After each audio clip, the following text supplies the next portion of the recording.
নানা আয়োজনে টঙ্গী রিপোর্টার্স ক্লাবে পালিত হলো পয়লা বৈশাখ। এ উপলক্ষে সকাল থেকে বিকেল পর্যন্ত গাজীপুরের টঙ্গী রিপোর্টার্স ক্লাবের উদ্যোগে পয়লা বৈশাখ পালিত হয়। এতে প্রধান অতিথি হিসেবে উপস্থিত ছিলেন টঙ্গী রিপোর্টার্স ক্লাবের সভাপতি ও গাজীপুর সিটি কর্পোরেশনের ৫৩ নং ওয়ার্ড কাউন্সিলের প্রার্থী পীরজাদা নোয়াব আলী।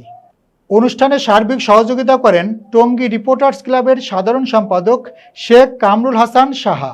এ সময় বিশেষ অতিথি হিসেবে উপস্থিত ছিলেন আলী আকবর, সম্পাদক ও প্রকাশক, দৈনিক বাস্তবায়ন পত্রিকা। অনুষ্ঠান পরিচালনা করেন এশিয়ান টিভির গাজীপুর প্রতিনিধি মোবারক হোসেন রনি।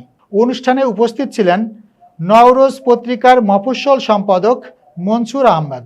অনুষ্ঠানে উপস্থিত ছিলেন আনন্দ টিভির গাজীপুর প্রতিনিধি শাকিল আহমেদ। অনুষ্ঠানে আরও উপস্থিত ছিলেন টঙ্গী রিপোর্টার্স ক্লাবের সাংবাদিক ও সুশীল। অনুষ্ঠান শেষে পান্তা ইলিশের আয়োজন করা হয়।